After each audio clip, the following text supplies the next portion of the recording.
आरती, श्री सर्वेश्वर की आरती, श्री रंगनाथ की आरती, श्री रंगनाथ की आरती, श्री वेंकटेश की आरती, श्री वेंकटेश की आरती, श्री व्यासपीठ की आरती, श्री व्यासपीठ की आरती, श्री भागवत भगवान की है आरती, पापियों को पाप से है तारती। श्री भागवत भगवान की है आरती, पापियों को पाप से है तारती, जो पापियों को पाप से है तारती, जो पापियों को पाप से है तारती।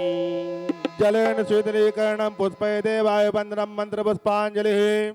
हरिः ओं मा ॐ जग्नेन जजमय जन्त देवास्तानि धर्माणि प्रथमान्यासन्नो तेहनाकं महिमानः सचन्द्रजत्रपूर्वे साध्याः सन्ति देवाः। हरिः ओं विश्वक्सेनाय विद्महे वेत्रहस्ताय धीमहि तन्नो सेनेशः प्रचोदयात्।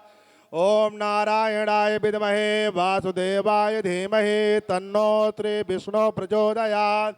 हरिः ओं महालक्ष्मी च विद्महे विष्णुपत्न्यै च धीमहि तन्नो लक्ष्मी। फुं फुं फुल्लार शब्दं वसति फणपतिर्जायते यस्य कंठे डिन् डिन् डिन्नाति डिन्नं कलयति डमरुं यस्य पाणौ प्रकम्पाम्। तक तक तंदाति किंदाति तिक तिक तिकीर्गीयते व्योम वाग्भिः कल्पान्ते तांडवीयः सकल भयहरो भैरवो वः सपायात्। सेवन्तिका बकुल चंपक पाटलाब्जैः पुण्णाग जात कर बिल्वरथाल पुष्पैः बिल्वप्रवाल तुलसी दल मंजरेभिः स्वां पूजयामि जगदीश्वर में प्रसीदो। नाना सुगंध पुष्पाणि यथा कालोद्भवानि च पुष्पांजलिर्मया दत्तो गृहाण परमेश्वर संसर्वात्मकं मंत्र पुष्पांजलिं समर्पयामि प्रार्थना पूर्वकं नमस्करोमि प्रणमामि। बोलिए श्रीमन्नारायण भगवान की जय, बोलिए रामचंद्र की बोलिए राधा रमण भगवान की बोलिए श्री हनुमान जी महाराज की बोलिए भागवत भगवान की बोलिए श्री स्वामी जी महाराज की जय जय श्रीमन्नारायण।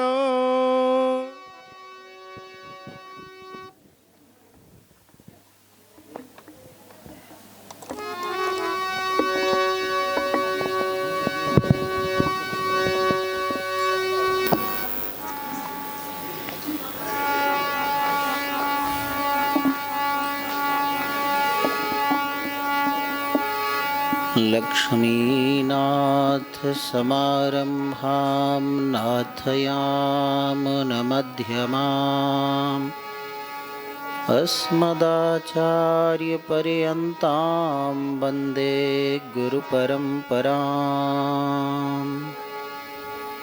श्रीमधुसूदनं मधुसूदनाचार्यं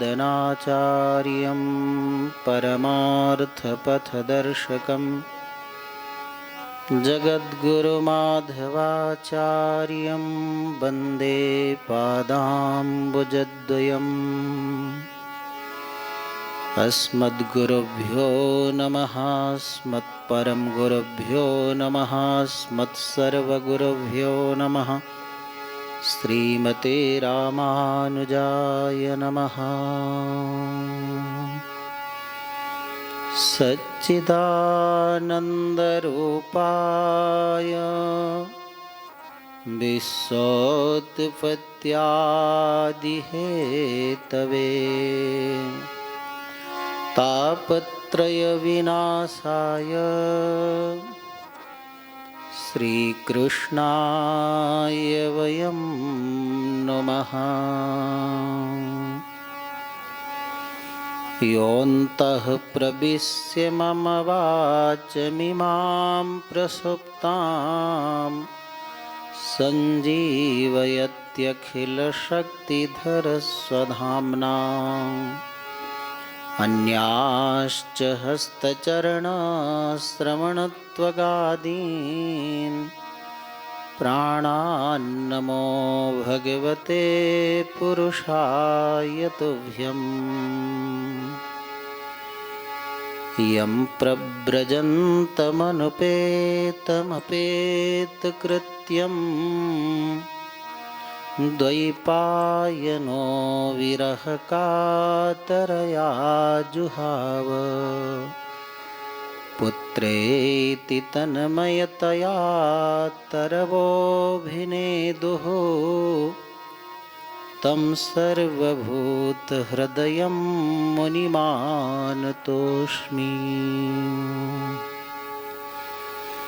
आपदामपहर्तारम् दातारं सर्वसम्पदां लोकाभिरामं श्रीरामं भूयो भूयो नमाम्यहम् यत्र यत्र रघुनाथकीर्तनं तत्र तत्र कृतमस्तकाञ्जलिम् वाष्पवारि परिपूर्णलोचनं मारुतिं नमत राक्षसान्तकम्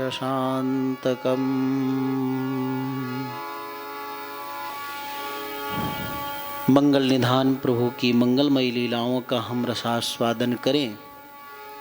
2 बार प्रभु का पावन नाम संकीर्तन कर लें। राम राघव राम राघव राम राघव रक्ष मां राम राघव राम राघव राम राघव रक्ष मां राम राघव राम राघव राम राघव रक्ष मां राम राघव राम राघव राम राघव रक्ष मां कृष्ण केशव कृष्ण केशव कृष्ण केशव रक्ष मां कृष्ण केशव कृष्ण केशव कृष्ण केशव रक्ष मां कृष्ण केशव कृष्ण केशव कृष्ण केशव रक्ष मां कृष्ण केशव कृष्ण केशव कृष्ण केशव रक्ष मां राम राघव राम राघव राम राघव पाहि मां राम राघव राम राघव राम राघव पाहि मां कृष्ण केशव कृष्ण केशव कृष्ण केशव पाहि मां कृष्ण केशव कृष्ण केशव कृष्ण केशव पाहि मां कृष्ण केशव कृष्ण केशव कृष्ण केशव पाहि मां कृष्ण केशव कृष्ण केशव कृष्ण केशव पाहि मां राम राघव राम राघव राम राघव रक्ष मां राम राघव राम राघव राम राघव रक्ष मां कृष्ण केशव कृष्ण केशव कृष्ण केशव रक्ष मां कृष्ण केशव कृष्ण केशव कृष्ण केशव रक्ष मां कृष्ण केशव कृष्ण केशव कृष्ण केशव पाहि मां कृष्ण केशव कृष्ण केशव कृष्ण केशव पाहि मां राम राघव राम राघव राम राघव रक्ष मां राम राघव राम राघव राम राघव रक्ष मां कृष्ण केशव कृष्ण केशव कृष्ण केशव पाहि मां कृष्ण केशव कृष्ण केशव कृष्ण केशव पाहि मां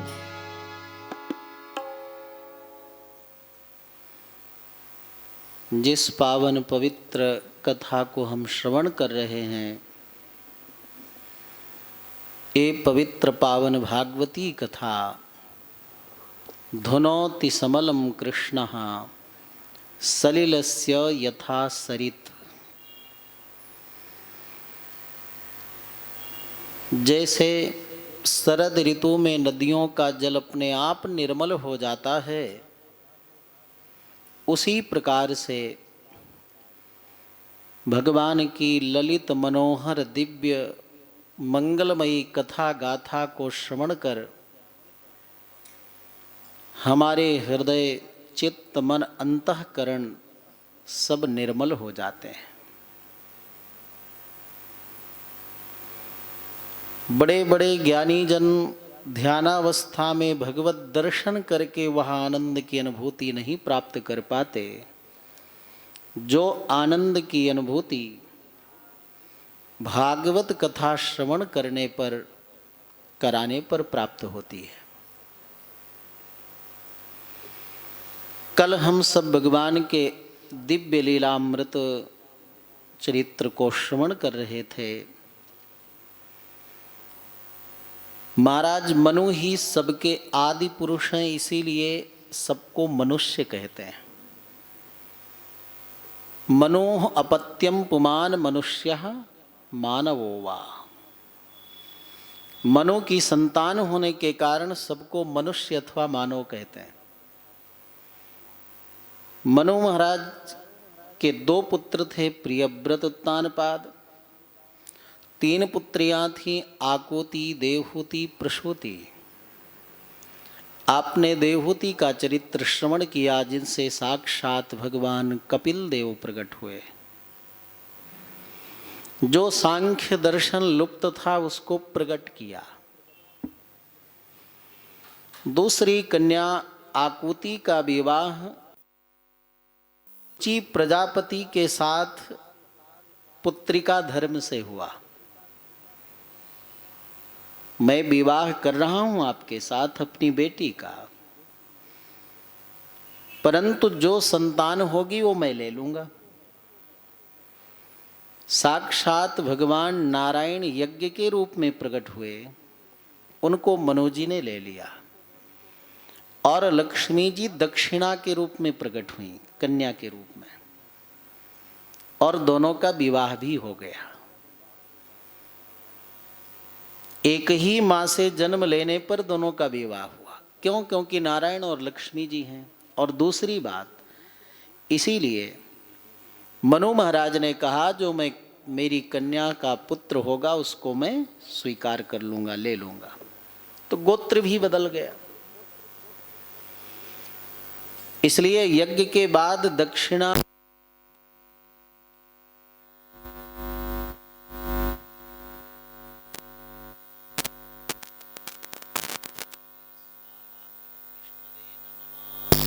पूर्णमदः पूर्णमिदम् आदि करके जब पूर्णाहुति हो तो उसी समय दक्षिणा का महत्व माना जाता है।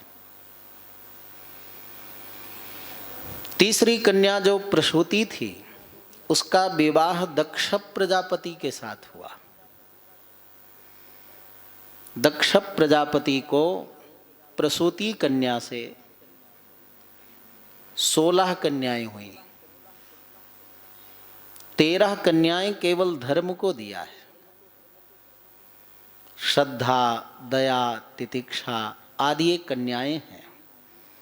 यानी धर्मनिष्ठ व्यक्ति के पास धर्मनिष्ठ व्यक्ति की प्रवृत्ति, उसकी बुद्धि ऐसी ही होती है।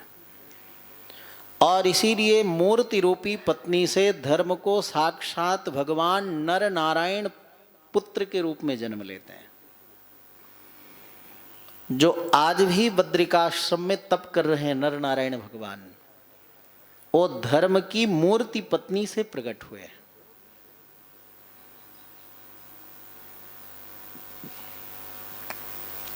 बड़ा लंबा विस्तार हुआ है। सबसे जो छोटी कन्या थी उसका नाम था सती। उसका विवाह शिव जी के साथ हुआ। सभी कन्याओं की संतति का बड़ा विस्तार है, लेकिन सती जी के कोई संतान नहीं हुई। अल्पावस्था में ही अपने प्राणों का त्याग अपने पिताजी के कारण कर दिया। क्यों? क्योंकि एक समय दक्ष प्रजापति को सभी देव ऋषियों ने मिलकर के अपना अध्यक्ष बनाया। अब देव ऋषियों का जो अध्यक्ष नायक बना, उसके मन में अभिमान आना स्वाभाविक है। कौन ऐसा दुनिया में जन्म लिया जो पद प्रतिष्ठा वैभव पाकर अभिमान से बचा हो। एक सभा का आयोजन किया, सभी ऋषि महात्मा देवता पधारे, शिवजी भी पधारे। शिवजी एक मिनट भी व्यर्थ नहीं करते अपना, बैठते ही भगवान के ध्यान में समाधिस्थ हो जाते हैं। समाधि में चले गए तो निर्विकल्पक समाधि लग गई। अपने शरीर का भी भान नहीं रहता तो दूसरे का क्या पता। और जब दक्ष प्रजापति जी आए तो सबने उनका बड़ा सम्मान किया, प्रणाम किया, नमन किया। शिव जी बैठे रहे समाधि में। अब बहुत सम्मान मिलने लगे तो वो व्यक्ति का कहीं सम्मान न हो तो उसको बड़ा अटपटा लगता है, बहुत पीड़ा होती है। सबने प्रणाम किया, मेरा स्वयं का क्या लगेगा? हाँ, दामाद जी, और मुझे देखकर उठे नहीं, प्रणाम नहीं किया। शिव जी की समाधि टूटी तो देखा बड़े क्रुद्ध हैं दक्ष प्रजापति जी, ससुर जी। समाधि लग गई थी भगवान के ध्यान में, क्या करूं, त्रुटि हो गई। नहीं नहीं, तुम्हारा नाम शिव है लेकिन तुम अशिव हो। सर्प बिच्छू लपेटे रहते हो, स्मशान की चिता की भस्म लपेटते हो, सब अशुभ है। स्मशान में रहते हो, भूत प्रेतों के साथ रहते हो। बड़े अपशब्द कहने लगे। शिव जी तो साधु हैं, संत हैं, परम वैष्णव हैं शिव जी। भागवत के अंत में लिखा है, निमग्नानां यथा गंगा देवानामच्युतो यथा वैष्णवानां यथा शंभुः पुराणानामिदं तथा। जैसे बहती हुई नदियों में गंगा श्रेष्ठ हैं, वैसे सभी देवों में भगवान श्री हरि श्रेष्ठ हैं। जैसे सभी भक्तों में, श्री वैष्णवों में, भगवान के प्रेमियों में शिव जी श्रेष्ठ हैं, वैसे 18 पुराण में श्रीमद्भागवत महापुराण श्रेष्ठ है। बोलिए श्रीमद्भागवत महापुराण की जय। शिव जी के परम सेवक नंदी जी हैं, उनसे नहीं रह गया। उन्होंने बड़े खरे खोटे शब्द कहे। दक्ष ने कहा, मैं शाप देता हूं कि आज से मेरे इस दामाद शिव को किसी यज्ञ में भाग नहीं मिलेगा, कोई स्थान नहीं मिलेगा। नंदी ने कहा, जाओ मैं भी शाप देता हूं कि तुम केवल कर्मकांड के चक्कर में रहोगे, कभी तुम्हें आत्मबोध भगवत दर्शन नहीं हो पाएगा। शिव जी को अच्छा नहीं लगा। साधु व्यक्ति है ना, विवाद झगड़ा साधु व्यक्ति को अच्छा नहीं लगता। चले गए अपने कैलाश को। इतनी बड़ी घटना होने के बाद भी शिव जी ने अपनी पत्नी सती को कुछ नहीं बताया कि तुम्हारे पिता ने इतना निरादर किया। ये सीख लेनी चाहिए दामाद लोगों को कि अगर ससुराल में कहीं निरादर हो जाए तो पत्नी को नहीं बताना चाहिए, नहीं दुख होगा, आपस में और विवाद बढ़ेगा। परंतु दक्ष ने अति कर दिया। गंगा के तट हरिद्वार कनखल में एक यज्ञ आयोजित किया बृहस्पति सव नाम का। सबको निमंत्रण दिया, शिव जी को निमंत्रण नहीं दिया, अपमान करने के लिए, निरादर करने के लिए।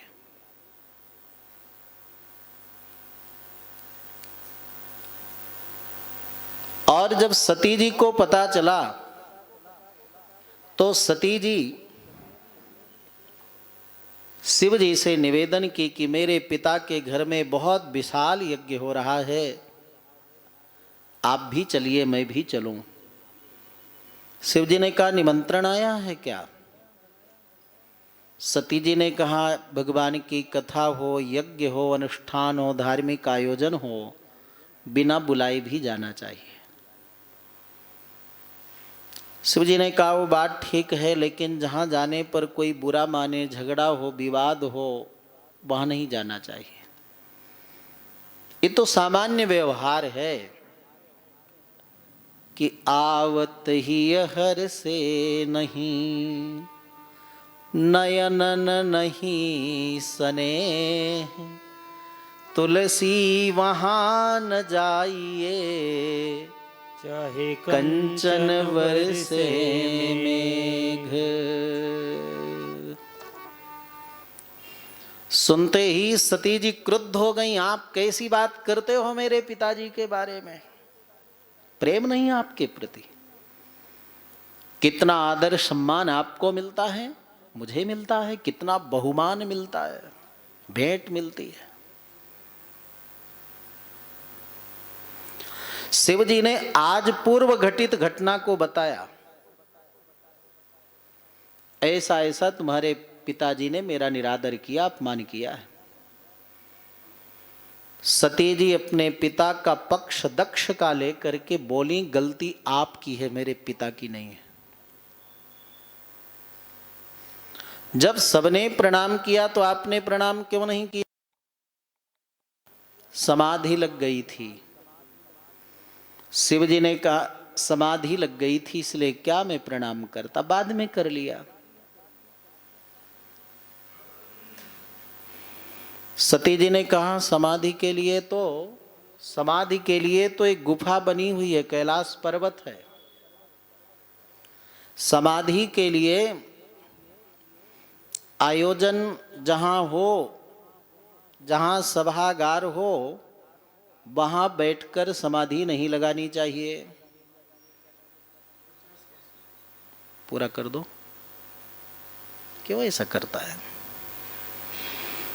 गोविंद राधे माधवा गोपाल राधे माधवा, गोविंद राधे माधवा गोपाल राधे माधवा, गोविंद राधे माधवा गोपाल राधे माधवा, गोविंद राधे माधवा गोपाल राधे माधवा, गोविंद राधे माधवा गोपाल राधे माधवा, गोविंद राधे माधवा गोपाल राधे माधवा, मेरे माधवा मेरे माधवा मेरे माधवा मेरे माधवा, मेरे माधवा मेरे माधवा, मेरे राघवा मेरे राघवा, मेरे राघवा मेरे राघवा मेरे राघवा मेरे राघवा, मेरे माधवा मेरे माधवा, मेरे राघवा मेरे राघवा, गोविंद राधे माधव गोपाल राधे माधव, गोविंद राधे माधवा गोपाल राधे माधवा, गोविंद राधे माधव गोपाल राधे माधव, गोविंद राधे माधवा गोपाल राधे माधवा। इसलिए सती जी ने पिता दक्ष का पक्ष लेकर के कहा कि गलती आपकी है, मेरे पिताजी की नहीं है। सभा में तो एक दूसरे के भावों को, एक दूसरे के मन की बात को आदान प्रदान किया जाता है। शिव जी ने कहा देवी क्या बताऊं, समाधि लग गई तो लग गई। देवियां अपने ससुराल में रहती हैं तो पति का पक्ष लेती हैं, उनका धर्म है। लेकिन कहीं ससुराल और पीहर की बात आ गई तो ससुराल वाले सब किनारे। एक बार एक बहन का विवाह गरीब घर में हुआ था। भाई मिलने के लिए आया बहन से। बहन ने सोचा कि मैं पति को रोज बढ़िया घी खिलाती हूँ, थोड़ा घी है 1-2 चम्मच, तो आज भाई को खिलाऊंगी।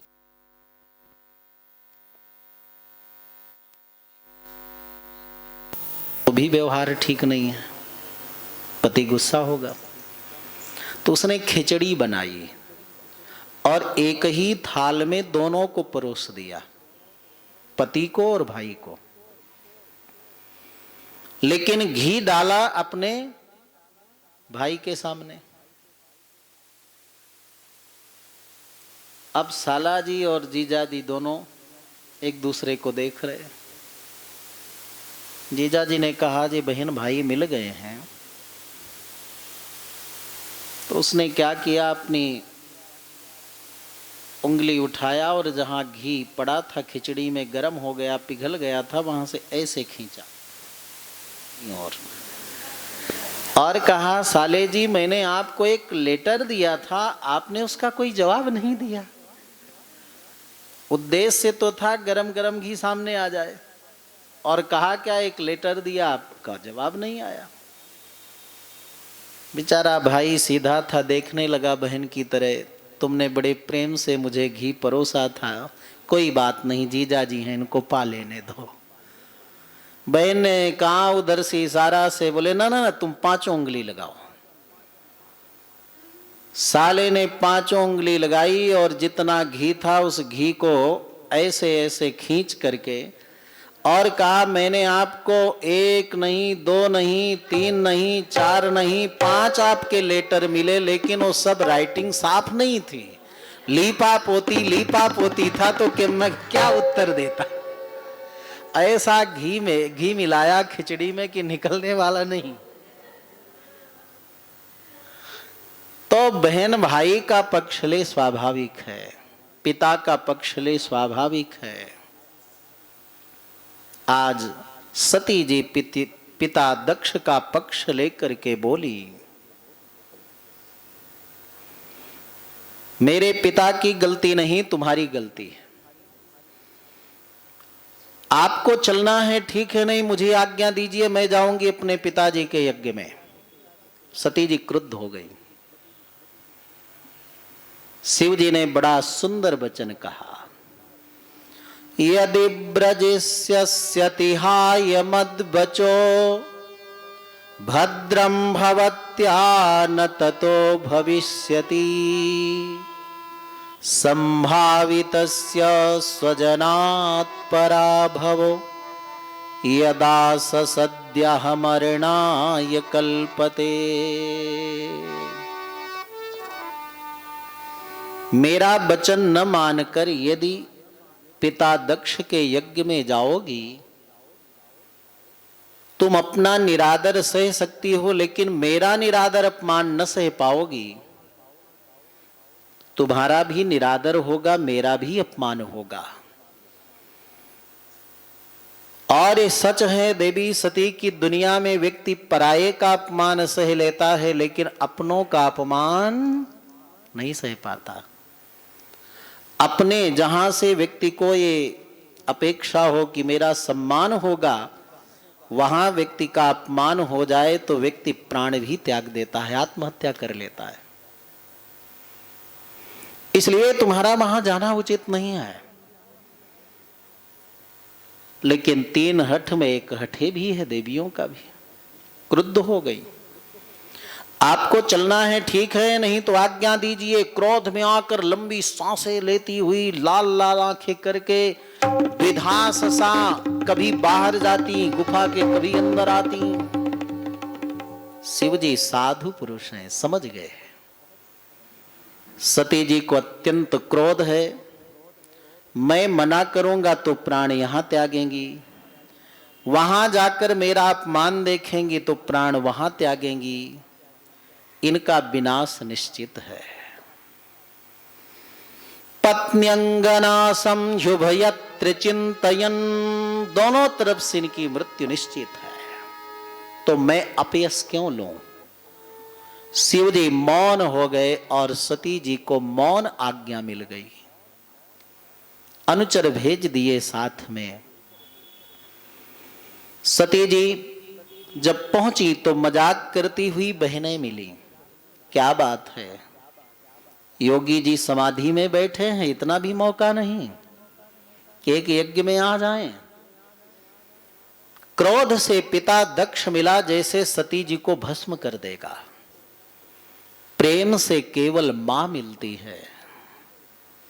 सती जी घूम घूम करके पूरे यज्ञशाला यज्ञ मंडप में देखा, सब देव गंधर्व यक्ष किन्नर आदि सबका स्थान बना हुआ है, लेकिन शिव जी का कोई स्थान नहीं। बहुत दुखी हुई, बड़ा पश्चाताप हुआ। मैं किस मुंह से अब लौटकर अपने स्वामी शिव के पास जाऊं? बहुत समझाया, बहुत मना किया। मेरे ऊपर जब बहुत प्रसन्न होते हैं मेरे पतिदेव शिव, तब मुझे दाक्षायणी कहकर बुलाते हैं। हे दाक्षायणी, दक्ष की पुत्री। और मेरा पिता दक्ष इतना, अब इस शरीर को वापस ले जाना ठीक नहीं, उचित नहीं। प्रधान यज्ञवेदी के पास पहुंचकर योग के माध्यम से अपने प्राण अपान व्यान उदान समान 5 प्राण होते हैं शरीर में, पांचों प्राणों को योग मार्ग से और सुषुम्ना नाड़ी से ब्रह्मरंध्र से निकाल दिया। शरीर निष्प्राण होकर गिर पड़ा, हाहाकार मच गया। शिव जी के अनुचरों ने यज्ञ को विध्वंस कर दिया। जो ऋत्विज होता आचार्य ब्राह्मण थे, किसी के हाथ तोड़ दिया, किसी का आंख तोड़ दिया, किसी का नाक तोड़ दिया, किसी का पैर तोड़ दिया, और यहां तक कि दक्ष का सिर काट करके यज्ञ कुंड में स्वाहा कर दिया। भगवान अपना अपमान सह लेते हैं, लेकिन अपने भक्त का अपमान कभी नहीं सहते। जो अपराध भक्त कर करई, राम रोष पावक सम जरई। असह्यापचार होता है, भगवान को सहन नहीं होता। शिव जी भगवान के परम भक्त और उनका निरादर प्रभु कैसे सह पाते? संकल्प लो, यज्ञ पूरा ना हो तो और बहुत बड़ा दोष लगता है। शिव जी के पास सभी देवी देवता पहुंचे, प्रार्थना किए। शिव जी ने कहा, देखो हमारे मन में तो कोई मान अपमान सम्मान का स्थान नहीं है, लेकिन आगे कभी कोई गलती ऐसा न करे दक्ष, इसलिए हमने दंड दिलाया। आप सब कह रहे हो तो चलो यज्ञ पूरा करें। कैसा हमारा पौराणिक विज्ञान है कि आप देखो, बहुत विज्ञान इस समय आगे बढ़ गया, सब प्रत्यारोपण होने लगा। किडनी भी बदल जाती है, लीवर में भी प्रत्यारोपण हो जाता है, हार्ट तो बहुत पहले से हो रहा है। लेकिन सिर काट कर किसी का किसी मृत व्यक्ति में जोड़ दिया जाए और जो जीवित हो जाए, ऐसा आज तक न हुआ है, न आगे कभी होगा। क्योंकि ये हृदय से ऊपर का जो भाग है ना, ये ब्रह्म भाग है। आज लोग भिन्न भिन्न बातें करते हैं, और ऐसा विचित्र युग है कि इस युग में आप सत्य कह भी नहीं सकते। एक शंकराचार्य जी ने सत्य कह दिया पंजाब में, तो उनके ऊपर अनेक लोगों ने FIR कर दिया, उनको क्षमा मांगना पड़ा। लेकिन शरीर का जो सब भगवान के शरीर से निकला हुआ है, सारे वर्ण सब कुछ, गीता में भगवान कहते हैं, चातुर्वर्ण्यम मया सृष्टम गुण कर्म विभाग सा। 4 वर्णों की रचना हमने की है, ब्राह्मण क्षत्रिय वैश्य शूद्र। वेद कहते हैं, मुखाद अग्निरजायत ब्राह्मणों समुखमासीद बाहु राजन्यः कृतः उरो तदस्य यद वैश्या पदभ्याम गुं शूद्रो वजायत। ब्राह्मण भगवान के मुख से निकला है। क्षत्रिय भगवान की बाहुओं से, उरु वैश्य और चरण से शूद्र प्रकट हुआ है। तो चारों में कोई छोटा बड़ा नहीं, लेकिन सबका कर्तव्य अलग अलग है।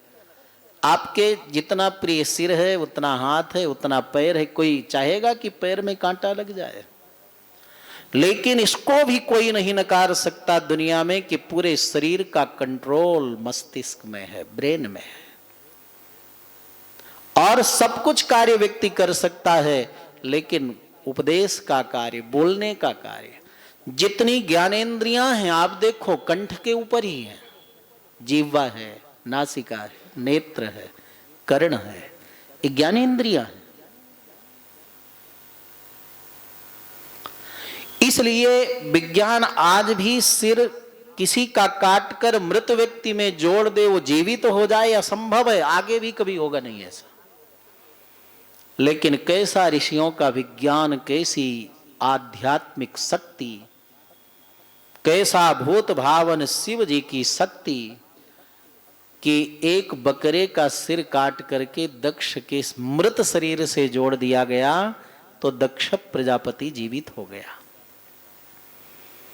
यज्ञ प्रारंभ हुआ, जितने होता ऋत्विकाचार्य ब्रह्मा थे सब स्वाहा स्वाहा स्वाहा होने लगा।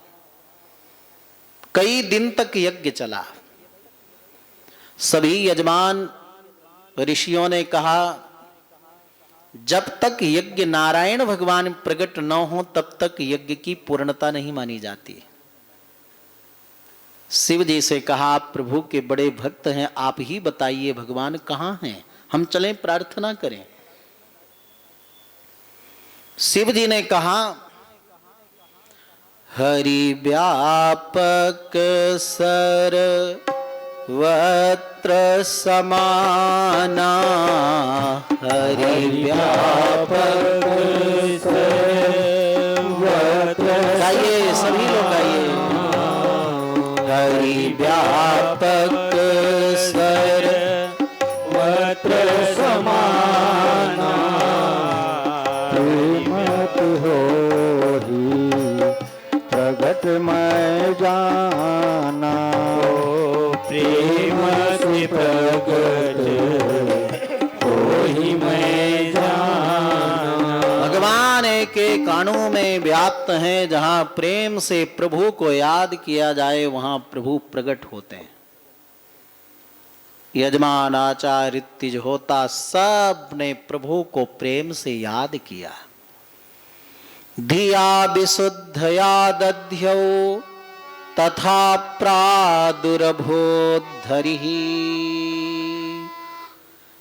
सबके प्रेम से याद करते ही यज्ञ कुंड में शंख चक्र गदा पद्म पीतांबर धारण किए हुए भगवान यज्ञ नारायण प्रकट हो गए। बोलिए यज्ञ नारायण भगवान की जय।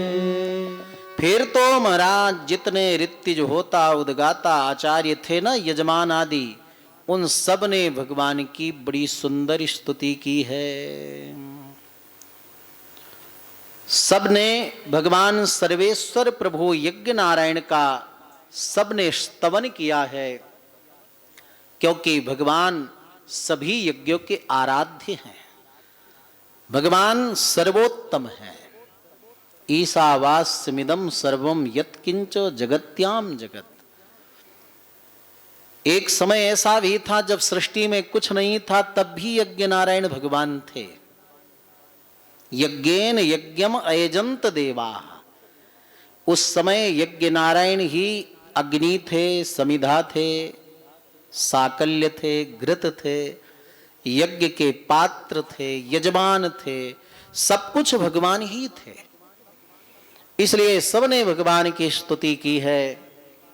स्वागतम ते प्रसीदे तुभ्यं नमः श्रीनिवास श्रियाकांत यात्राहीन ताम्रते सनांगैर्माखा शोभत शीर्षहीनः कबंधो यथा पुरुष तम क्रतुस्तं होता स्वयं तम ही मंत्र समर्दर्भपात्राणि च तम सदस्यर्तिजो दंपति देवता अग्निहोत्रम स्वधा सोमयाज्यम पशु तम पुरागम रसाया महासुकरो दष्टया पद्मनिम्बारुणेन्द्रो यथा स्तूयमानो नदलीलया योगिभिः विञ्जहरत्पत्र गात्र यज्ञक्रतु सप्रसीदत्वमस्माकमाकाङ्क्षतां दर्शनं ते परिभ्रष्ट सत्कर्मणा कीर्त्यमानेन्द्रभिर्नाम्नि यज्ञे सति यज्ञ विघ्नाक्षयं यान्ति तस्मै नमः यज्ञ विघ्नाक्षयं यान्ति तस्मै नमः। ऐसा भगवान यज्ञ नारायण का सबने स्तवन किया। भगवान यज्ञ नारायण प्रसन्न हो गए और यज्ञ परिपूर्ण हो गया। इन ऋषियों के द्वारा ही बहुत विशाल जनसंख्या बढ़ी है। सबके मूल में ऋषि हैं, जो गोत्र है ना ऋषियों के नाम से है। ऐसे ही अत्रि महर्षि की पत्नी अनसुईया बड़ी तपस्विनी देवी, भारत देश को ही नहीं सारी धरती को 5 लोग धारण करते हैं। कौन कौन? गौभिर्विप्रैश्च वेदैश्च सतीभिः सत्यवादिभिः अलुब्धैः दानशीलैश्च सप्तैते धार्यते महीम्।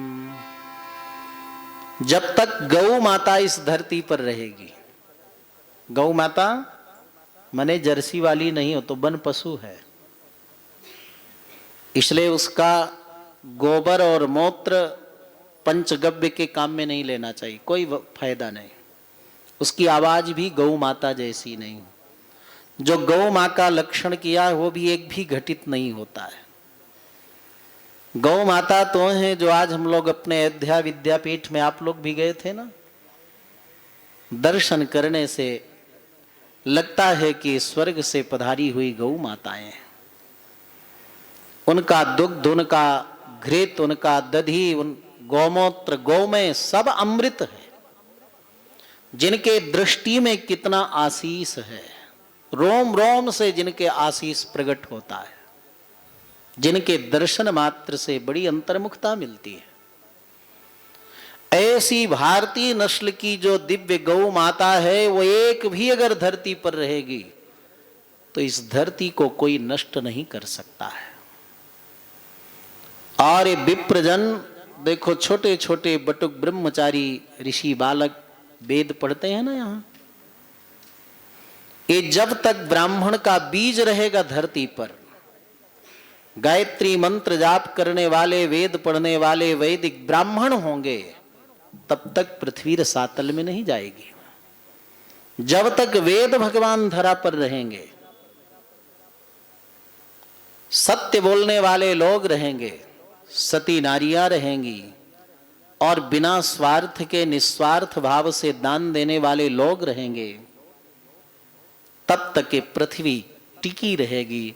अन्यथा न्याय अत्याचार इतना भयंकर होने के बाद भी इस पृथ्वी को रसातल में चला जाना था, सुरक्षित है। तो अनसुईया जी, अनसुईया का अर्थ है जो किसी के गुणों को देखकर ईर्ष्या न करे, उसी का नाम अनसुईया है। तो अत्रि महर्षि की पत्नी अनसुईया जी चित्रकूट में विराजती। उनकी सती और पातिव्रत्य धर्म की महिमा को सारे जगत में बताने के लिए नारद जी ने एक लीला की। एक बार भ्रमण करते करते लक्ष्मी जी के यहाँ नारद जी पहुंचे। लक्ष्मी जी ने कहा, नारद जी आजकल दिखते नहीं हो, क्या बात है? अयोध्या में ज्यादा भंडारा होता है क्या? क्योंकि महात्मा लोग भंडारा में ज्यादा प्रेम रखते हैं। नारद जी ने कहा, माता जी आजकल मेरा मन चित्रकूट में रमता है। क्यों? आपको पता नहीं, सती अनसुईया जी का पातिव्रत्य जो तप है ना, वो दिगंत में व्याप्त हो रहा है। अब ये सुनते ही लक्ष्मी जी को बड़ा अटपटा लगा। मेरे से बड़ी पतिव्रता? माता जी क्षमा कर, नारद जी है ना, और बढ़ा चढ़ा के बोल रहे हैं, क्षमा करिएगा माता जी, आप कुछ नहीं हो उनके सामने। कैसे बोलता है नारद? हाँ सही बोलता हूं। अच्छा ये बताओ कि मैंने जो प्रसाद दिया उसमें ज्यादा स्वाद है कि जो अनसुईया जी ने दिया उसमें ज्यादा स्वाद है? क्षमा करिएगा माता जी। जैसे कोई खीर खा के नीम की पत्ती चबा ले तो मुंह का सारा स्वाद बिगड़ जाए, वैसे क्या सुंदर अनसुईया जी के फलों का स्वाद मुख में था, आपने न जाने क्या खिला दिया, पूरा स्वाद ही बिगड़ गया। नारायण नारायण, आप विराजो वैकुंठ में, मैं जा रहा हूं।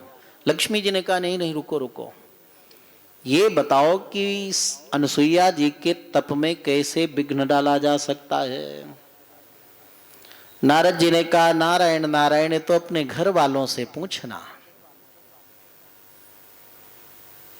नारद जी तो चले गए आग लगा करके। भगवान जब पधारे तो लक्ष्मी जी रूठी बैठी थी। भगवान ने पूछा क्या बात है?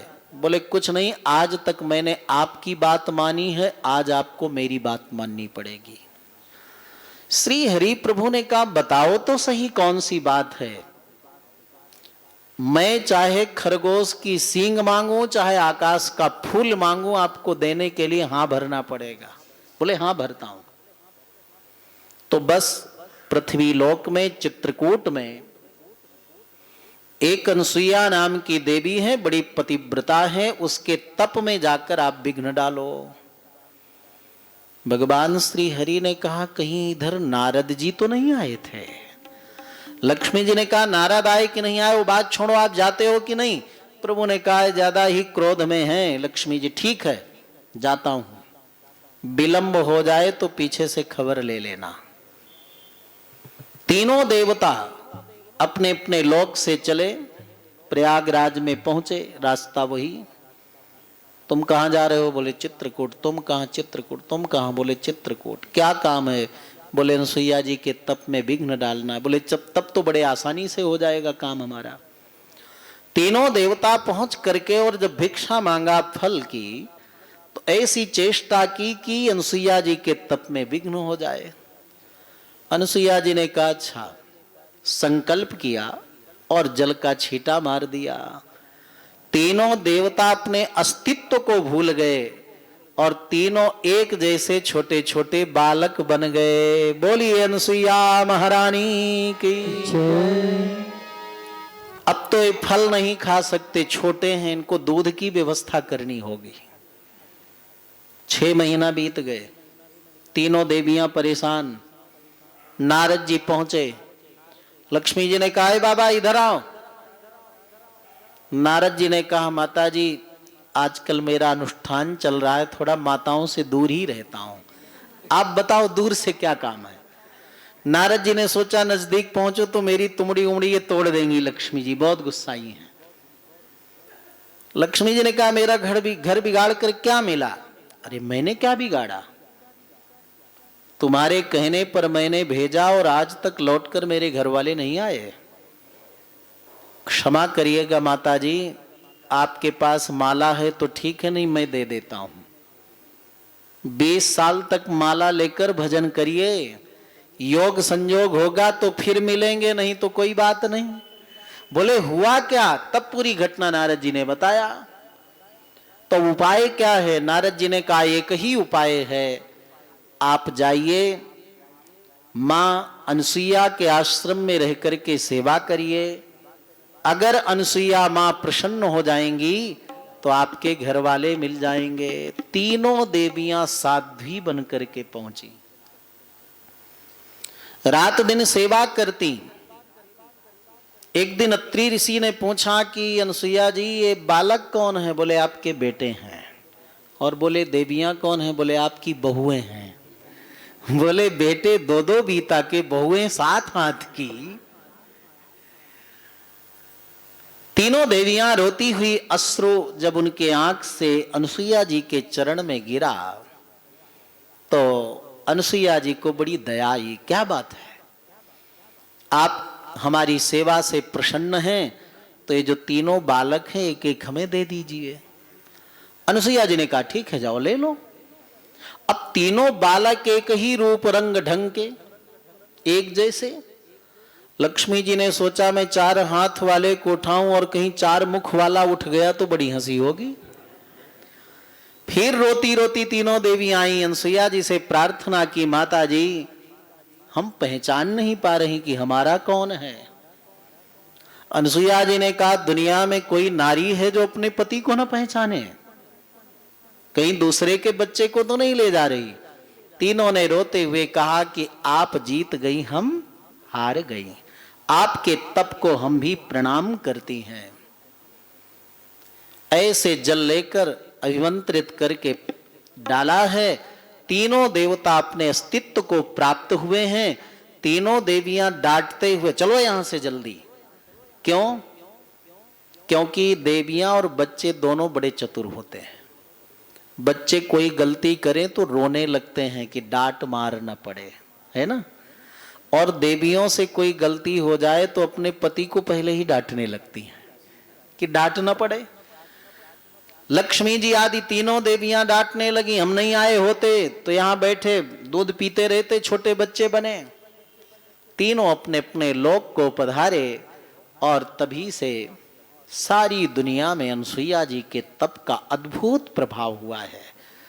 सती देवी तेरे चरणों का सादर वंदन करते हैं। सती देवी तेरे चरणों का सादर वंदन करते हैं। देव के चरणों का सादर वंदन करते हैं। भाव तेरे चरणों का सादर वंदन करते हैं। भाव भक्ति से हृदय खोल कर प्रेम सहित जय जयति बोल कर सती देवी तेरे चरणों का सादर वंदन करते हैं। सती देव तेरे चरणों का सादर वंदन करते हैं। परम तेज की परम त्याग की पति पद में परमानुराग की परम तेज की परम त्याग की पति पद में परमानुराग की गागा करके गरिमा सजन जन मन रंजन करते हैं। गागा करके गरिमा रंजन जन मन रंजन करते हैं। सती देव तेरे चरणों का सादर वंदन करते।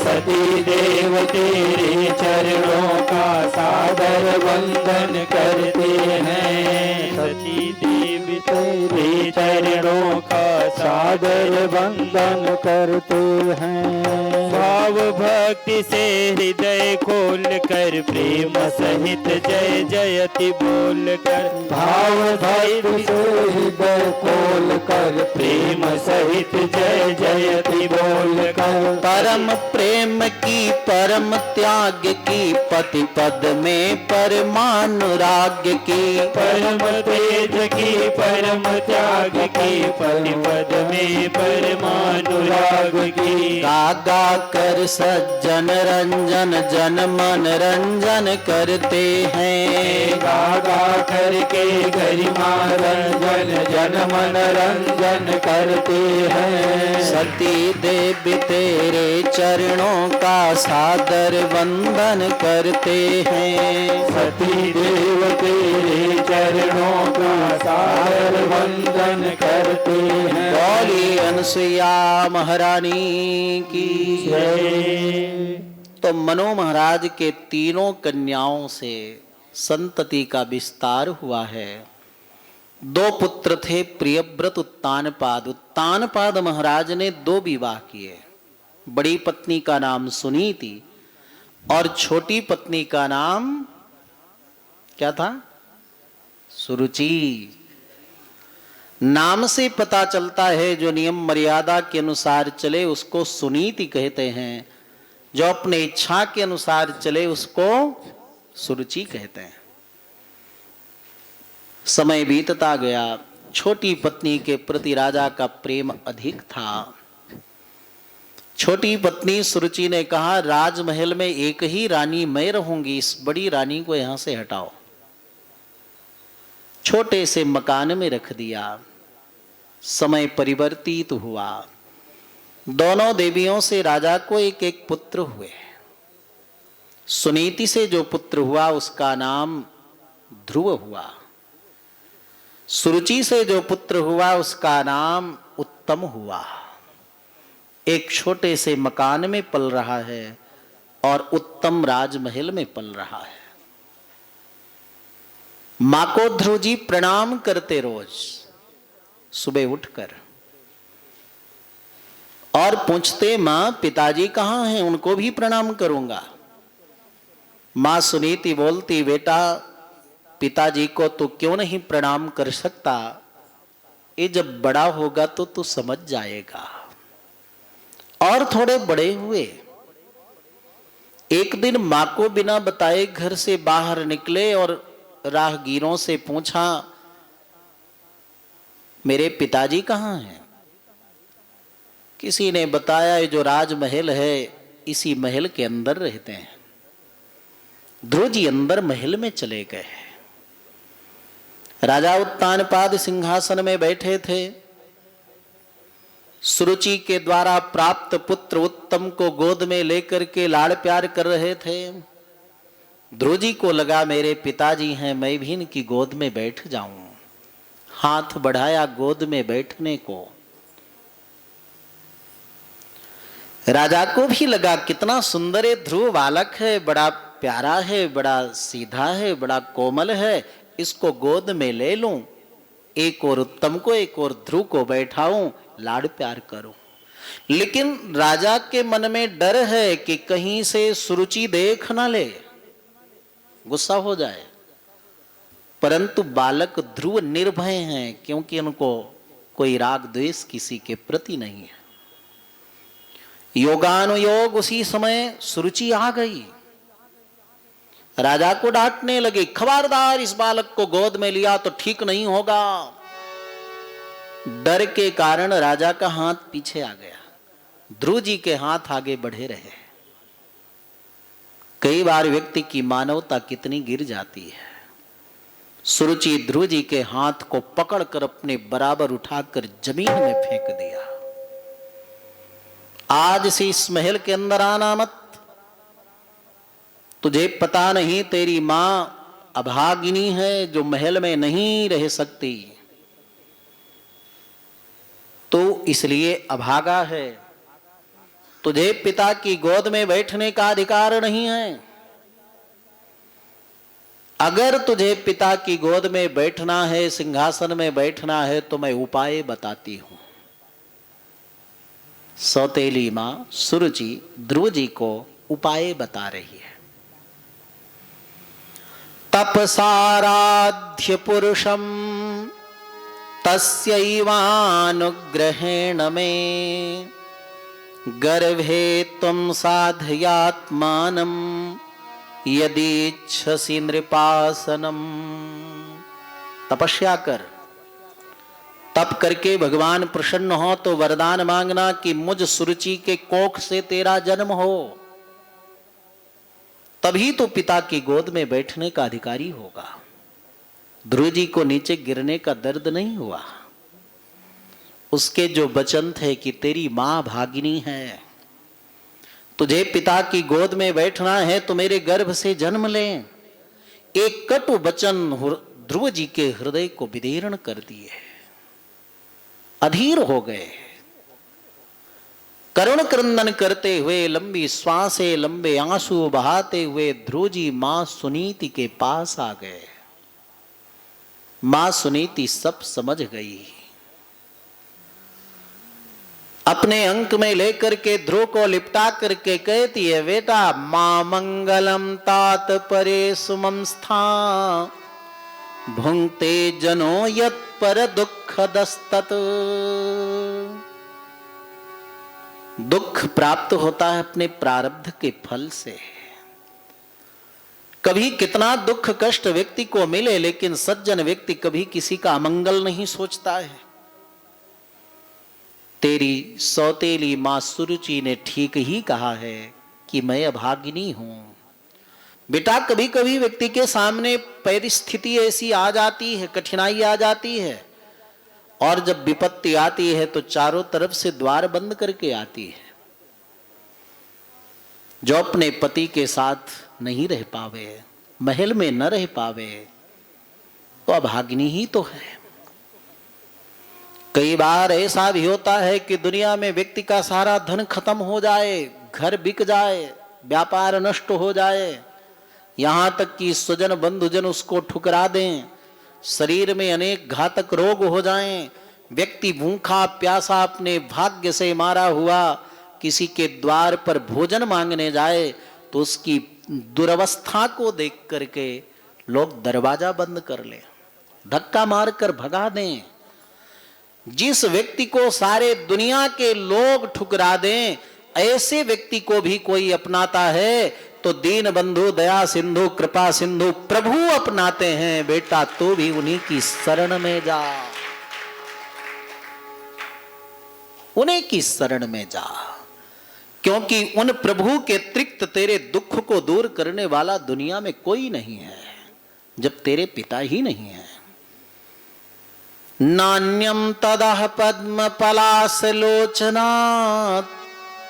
दुःखच्छिदं ते मृगयामि कंचन आराधयाधोक्षज पाद पद्मं यदीच्छसे ध्यासनमुत्तमो यथा। उत्तम की तरह पिता की गोद में बैठना है, सिंहासन में बैठना है, प्रभु का पद प्राप्त करना है।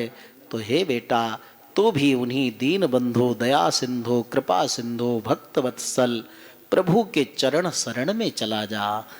जिन प्रभु के चरण शरण में जाकर तुम्हारे पूर्वज मनु आदि राजा इस लोक के सारे सुख प्राप्त किए हैं, उन प्रभु के चरणों की आराधना के प्रभाव से आज भी स्वर्ग के सुख प्राप्त कर रहे हैं, उन प्रभु के चरण शरण में जा। मां की बात ध्रुव को लग गई। रात में सोते हुए मां को छोड़ करके ध्रुव जी वन की ओर निकल पड़े। 5 वर्ष के लगभग हैं। घनघोर रात्रि है, घनघोर जंगल है। प्रभु चरण शरण में चल पड़े तो निर्भय होना ही है, किसी का डर नहीं। रात भर वन में चलते गए और जब सुबह हुआ तो सामने देखा देवर्षि नारद जी प्रकट। देवर्षि नारद जी को प्रणाम किया। अब तो मेरी सारी समस्या का समाधान हो जाएगा, भगवान आप कृपा करिए। तीर्थ में कोई स्नान करे, निवास करे तो एक ही पुण्य प्राप्त होता है। तीर्थ नहाए एक फल, संत मिले फल 4। और अगर कोई संत मिल गए तीर्थ में तो समझ लो चारों पुरुषार्थ मिल गए। सदगुरु मिले अनेक फल, कबीरा कहे विचार। और जीवन में कोई सदगुरु हमें प्राप्त हो जाए तो हमारे मानव जीवन का सब कुछ प्राप्त हो जाता है। जो मुख्य उद्देश्य है भगवत प्राप्ति, वो भी हो जाती है। नारद जी ने कहा, अरे बेटा इधर आओ ध्रुव, आज तुम्हारी ये छोटी सी अवस्था खेलने की, पढ़ने की, तेरी विमाता ने कुछ कह दिया, इतना बुरा लग गया कि वन की ओर चल पड़ा। जंगल में बड़ा कष्ट होगा, भूख प्यास लगेगी, परेशान होगा। चल मैं समझौता करा देता हूं, तेरे पिता को समझा देता हूं, तेरे को गोद में ले लेंगे। तेरी विमाता जो है ना सुरुचि, उसको भी समझा देता हूं। ध्रुव जी हाथ जोड़कर बोले, देवर्षि नारद जी, आप देवर्षि नारद हैं या मैं आपके बारे में गलत सुना हूं?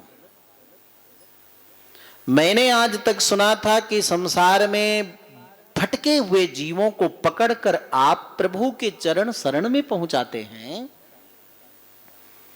और मैं प्रभु चरण शरण की ओर जा रहा हूं तो आप मुझे पकड़कर संसार की ओर भटका रहे हैं। आप या तो नारद जी नहीं हैं। और या तो मैं आपके बारे में गलत सुना था। ऐसी दृढ़ बातें सुनकर ध्रुव जी की नारद जी विफल हो गए। हृदय में लगा लिए, पीठ ठोके। ध्रुव जी ने कहा, सुनिए महाराज, मेरा ये निर्णय है और आप कृपा करके बताना है तो मुझे बताइए। पदम त्रिभुवनोत्कृष्टम जिगीषोः साधु वर्तमे ब्रूह्यस्मत्पितृभिर्ब्रह्मन् अन्यैरप्यनधिष्ठितम्। मुझे सबसे ऊंचा पद चाहिए। आज तक मेरे परिवार कुटुंब का, इस धरती का कोई भी साधक जिस ऊंचे पद पर नहीं पहुंचा, वो सर्वोत्तम ऊंचा पद मुझे चाहिए। वो कैसे प्राप्त होगा, वो कृपा करके बताइए। नारद जी ने जब परीक्षा ले ली कि दृढ़ निश्चयी बालक है, क्योंकि दृढ़ता लोगों के जीवन में नहीं आती। सदगुरु कहें कि रोज 11 माला जपो, 21 माला जपो, भगवद अनुभव होगा। महीना 15 दिन जपेंगे, फिर पूछेंगे भगवान के दर्शन तो नहीं हुए, मेरा मन तो और चंचल होने लगा। अरे भैया, जन्म जन्मांतरों के जो दोष हैं ना, पाप हैं ना, वैसे मन चित्त को आच्छादित किए हैं कि उन्हीं को धुलने में आपके बहुत सारे भजन समाप्त हो जाते हैं। निर्मल चित्त हो, निर्मल अंतःकरण हो, कोई पूर्व जन्म के दुष्कृत ना हो, पाप ना हो, तो बहुत जल्दी मंत्र जाप पर अंतर्मुखता आ जाती है। तो इसलिए दृढ़ ही होना चाहिए कि उसमें कोई समय निर्धारण नहीं कि 1 महीना 2 महीना जाप करो भगवान के दर्शन हो गए। ये दृढ़ करना चाहिए कि जितने दिन में हमें भगवत चरणों में मन लगेगा उतना हम जाप करेंगे। मन और भटकावे तो मन का काम है वो करेगा, मेरा काम है भगवान के चरणों की ओर बढ़ना। और मंत्र बढ़ा दो, जाप बढ़ा दो। ध्रुव जी को भटकाने के बाद भी ध्रुव जी भटके नहीं, बोले सबसे बड़ा पद चाहिए, कैसे मिलेगा वो बताइए, करने को तैयार हूं। नारद जी प्रसन्न होकर पीठ ठोकते हैं, बेटा तुमने बहुत अच्छा निर्णय किया है। धर्मार्थ काम मोक्षाख्यम या इच्छे श्रेयमात्मनः एकमेव हरेस्तत्र कारणम पाद सेवनम। दुनिया में किसी भी साधक को 4 पुरुषार्थ चाहिए, धर्म अर्थ काम मोक्ष। तो एक ही उपाय है, भगवान श्री हरि के चरणों की पूर्ण समर्पण से सेवा करे, अर्चना करे, पूजन करे, ध्यान करे। एकमेव, एक ही कारण है, एक ही ऐसा उपाय है, कारणम पाद सेवनम, भगवत चरणों की सर्वविध आराधना करे तो चारों पुरुषार्थ की प्राप्ति हो जाती है। बस सही आप कहा, ठीक है भगवान मैं जा रहा हूं। नारद जी ने कहा नहीं रुको बेटा, अगर तुम अपने आप मंत्र का जाप करोगे तो तुम्हें कई वर्ष लगेंगे। मंत्र तब सफल होता है जब कोई सदगुरु अपने पूर्व गुरुजनों से मंत्र प्राप्त किया हो विधि पूर्वक, और उसका कम से कम पुरस्चरण एक बार किया हो। पुरस्चरण माने जितने मंत्र में अक्षर होते हैं उतने लाख बार जपना, कलयुग में 4 गुना अधिक जपना। जितने मंत्र आप अधिक जपोगे उतनी आपको सिद्धि मिलेगी। वही व्यक्ति मंत्र देने का अधिकारी है। तो आप मेरे से मंत्र लेकर के जाओ, जपो, साधना करो तो तुम्हें जल्दी सफलता मिलेगी। देवर्षि नारद जी ने ध्रुव जी को आचमन कराया, संकल्प कराया, अंगन्यास करन्यास कराया और बड़ा दिव्य द्वादशाक्षर मंत्र वैदिक विधि से दिया। ऐसे दिव्य सिद्ध मंत्रों का जाप तो नहीं करना चाहिए, बाहर सबको नहीं बताना चाहिए, लेकिन उसमें कोई शब्द जोड़ दीजिए तो कीर्तन हो जाता है। तो आइए जरा हम लोग भी कीर्तन कर लें। क्योंकि श्री नारद जी ने ध्रुव जी को बताया कि इस मंत्र का तुम विधि पूर्वक 1 महीने जाप करोगे तो तुम्हारे सामने रिद्धि सिद्धि आ जाएगी। लोभ में न पड़ोगे तो तुम्हारे सामने देवता बहुत भय उपस्थित करेंगे। और यदि मंत्र जाप करते रहोगे, अनुष्ठान करते रहोगे, तो एक दिन साक्षात परमात्मा तुम्हारे सामने प्रकट हो जाएंगे। 15 दिन में तो इस मंत्र के जाप से आकाश में विचरण करते देवताओं का दर्शन होने लगेगा। तो देवर्षि नारद को प्रणाम कर परिक्रमा कर श्री ध्रुव जी यमुना स्नान कर मधुबन में पहुंचकर प्रभु का ध्यान करते हुए 3 दिन के बाद एक बार केवल बेर का कैथा का फल खा लेते, पत्ते खा लेते, पानी पी लेते। 3 दिन के बाद एक बार, और लगातार 3 दिन बिना किसी जल फल के अहरनिश मंत्र जाप करते। हरि ओम भगवते वासुदेवाय नमः। हरि ओम भगवते वासुदेवाय नमः। हरि ओम भगवते वासुदेवाय नमः। हरि ओम भगवते वासुदेवाय नमः। हरि ओम भगवते वासुदेवाय नमः। हरि ओम भगवते वासुदेवाय नमः। और जब दूसरा महीना आया तो 6 दिन के बाद एक बार केवल पत्ता खाते थे, पानी पी लेते थे, 6 दिन तक जाप करते। तीसरा महीना आया तो पत्ते भी छोड़ दिया, 9 दिन के बाद एक बार केवल पानी पी लेते, 9 दिन मंत्र का जाप करते। और जब चौथा महीना आया तो 12 दिन के बाद एक बार केवल श्वास लेते। ये सब असंभव लगता है, लेकिन असंभव नहीं है, सब संभव है। और जब 5वां महीना लगा तो ध्रुव जी को भगवान के दर्शनों के बिना बड़ी छटपटाहट हुई, व्याकुलता हुई, बड़े अधीर हो गए, बड़े दुखी हो गए। और जब ऐसी पीड़ा हुई, भगवत दर्शन के लिए उत्कंठा जगी, तो ध्रुव जी ने संकल्प ले लिया कि अब मैं तभी श्वास लूंगा जब प्रभु मुझे दर्शन देंगे। जैसे ध्रुव जी ने अपनी श्वास रोकी तो सारे ब्रह्मांड के प्राणियों की श्वास रुक गई। इंद्रादि देवताओं को घुटन होने लगी, सब भगवान की शरण में आए। प्रभु क्या प्रलय होने वाला है? भगवान ने कहा नहीं, मेरा एक बाल भक्त है, वो तप कर रहा है, उसने श्वास रोक लिया, इसलिए सबको छटपटाहट हो रही है। क्या मतलब? मतलब ये है कि हमारे जो वेद वेदांत कहते हैं ना, अहम ब्रह्मास्मि सर्वम खल्लुमिदं ब्रह्म अयमात्मा ब्रह्म तत्त्वमसि, ये जो 4 वेद के 4 महावाक्य हैं, ये केवल कहने और सुनने के लिए नहीं है, ये अनुभव के विषय हैं। और इस अवस्था में जब साधक पहुंचता है तो न कहता है न सुनता है, बल्कि अनुभव करता है। आज इस अवस्था में पहुंचने के बाद ध्रुव जी का जो अहमर्थ है मैं, और ईश्वर का अहमर्थ जो मैं है, वो दोनों मिल गया। यानी ध्रुव जी ने जो श्वास रोकी वो परमात्मा की श्वास रुक गई, और परमात्मा सब जगह है, इसलिए सबको छटपटाहट होने लगी।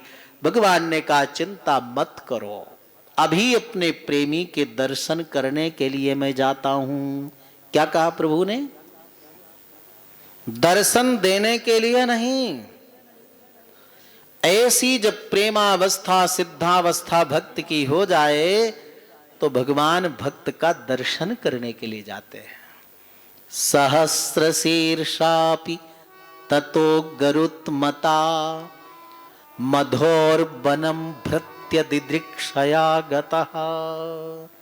भृत्यस्य दिदृक्षा, भृत्य दिदृक्षा, अपने प्रिय भक्त ध्रुव जी के दर्शन की इच्छा से भगवान गरुण पर विराजमान होकर मधुवन में पहुंचे।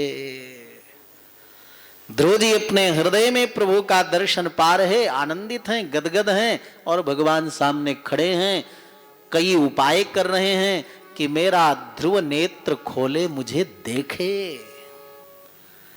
सब में अर्हता, योग्यता, पात्रता है, हर जीव में है कि ध्रुव की तरह अटल निश्चय प्रभु चरणों में अनुराग पूर्ण समर्पण करके स्थिति प्राप्त कर सकता है। वो आपके हाथ में है। जब विलंब देखा तो प्रभु ने हृदय की छवि हटाई, ध्रुव जी छटपटाने लगे, नेत्र खुला, सामने देखा तो प्रभु के चरणों में लोट पोट गए। प्रभु का अपलक नेत्रों से दर्शन कर रहे हैं ध्रुव जी, बड़ा आनंद आ रहा है। प्रभु जैसे नेत्रों को जीभ बना करके ध्रुव जी का माथा चाट रहे हैं। इतना प्रेम से प्रभु भी ध्रुव जी को देख रहे हैं। ध्रुव जी की ओंठ फड़फड़ाने लगे स्तुति करने के लिए। हृदय में भाव भर गया प्रभु के सौंदर्य को देखकर कि स्तुति करूं। लेकिन 5 वर्ष के थे, किसी विद्यालय पाठशाला में गए नहीं थे, छंद का ज्ञान था नहीं, कोई पद के द्वारा स्तुति करूं ये आता नहीं था। भगवान सर्वज्ञ हैं, समझ गए मेरा प्रेमी भक्त ध्रुव स्तुति करना चाहता है। तो तुरंत प्रभु ने, क्योंकि भगवान सर्वज्ञ है ना, सतम विवक्षन्तम तद्विदं हरिः ज्ञात्वास्य सर्वस्य च हृद्यवस्थितः कृतांजलिं ब्रह्ममयेन कंबुना पस्पर्श बालम कृपया कपोले। सर्वज्ञ प्रभु समझ गए कि मेरे ध्रुव को छंद का ज्ञान होना चाहिए, तभी स्तुति करेगा। इसकी स्तुति की इच्छा है। ज्ञान रूपी शंख को प्रभु ने ध्रुव जी के कपोल गाल में स्पर्श कराया, सरस्वती जागृत हुई। ध्रुव जी बड़ी सुंदर प्रभु की स्तुति करते हैं। योऽन्तः प्रविश्य मम वाचमिमां प्रसुप्तां। प्रभो आपकी कृपा से मेरी वाणी सोई थी, जग गई, मैं आपकी स्तुति करने लगा। आप किसी गूंगे को भी वाणी दे देते हो प्रभु, इसका आज मैंने प्रत्यक्ष अनुभव किया। आपकी कृपा से हम आंख से देखते हैं, कान से सुनते हैं, जीवा से बोलते हैं, हाथ पैर चलते हैं, यहां तक कि शरीर के अंदर प्राण टिके हैं आपकी कृपा से। ऐसे प्राणनाथ प्रभु मैं आपके चरणों में प्रणाम करता हूं। प्राणान नमो। आपके चरणों में शरीर, चित्त, मन, प्राण समर्पण कर रहा। प्रणाम का अर्थ ही है ना।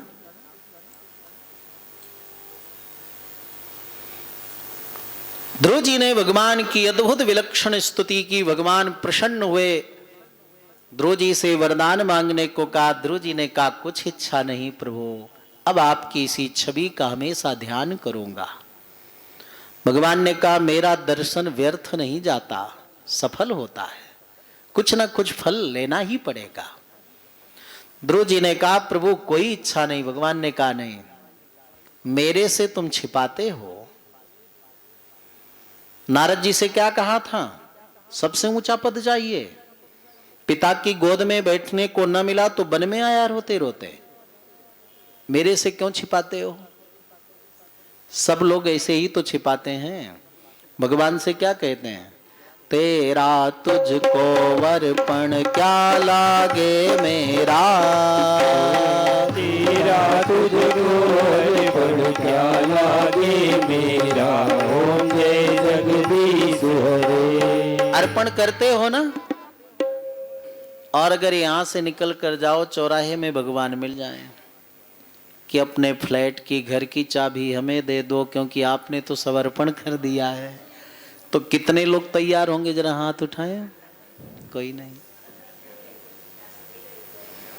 पहले देवता जी से पूछ लीजिए, बगल में बैठे हैं। भगवान कहते हैं कि जो तुम्हारी इच्छा है उसको मांग लो, मेरे को भी छुट्टी मिले। ध्रुव जी से प्रभु ने कहा, जो तुमने नारद जी से कहा वो तुम्हारे अंतर हृदय की बात थी। मेरे दर्शन के बाद कोई इच्छा बाकी नहीं रह जाती। जाओ, सब कुछ तुम्हें प्राप्त होगा। मैं अपनी ओर से एक आशीष देता हूं कि अंते माम संस्मरिष्यसि, अंत में तुम मेरा स्मरण भी कर पाओगे। ध्रुव जी भगवान को प्रणाम करते हैं। प्रभु अलक्षित होते हैं। ध्रुव जी लौट करके आए हैं तो प्रभु की कृपा पाने के बाद में सब लोग अनुकूल हो जाते हैं। जिस विमाता सुरुचि ने धुधकार करके महल से बाहर निकाला था, आज वो सौतेली मां सुरुचि तिलक लगाती है, ध्रुव जी को आरती उतारती है, क्योंकि प्रभु की कृपा ध्रुव जी को मिल गई। जो राजा उत्तानपाद पिता होते हुए गोद में न ले सके थे, आज वे गोद में ही नहीं बल्कि सिंहासन में बैठा करके ध्रुव की को राज तिलक कर दिया, राजा बना दिया। दूसरा जो पुत्र था सुरुचि का उत्तम, वो यक्षों की नगरी में पहुंच गया उत्तराखंड में, तो यक्षों ने उसको पकड़ करके मार दिया। तो ध्रुव जी को बड़ा क्रोध आया।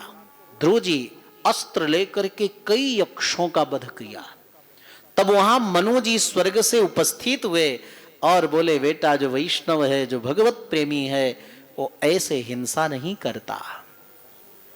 बड़ा सुंदर यहां सूत्र बताया है। स्वयं प्रसन्न होना चाहते हो, प्रभु को प्रसन्न करना चाहते हो, तो इन सूत्रों को अपना लेना चाहिए। कौन सूत्र? तितिक्षया करुणया मैत्र्या चाखिल जंतुषु समत्वेन च सर्वात्मा भगवान संप्रसीदति।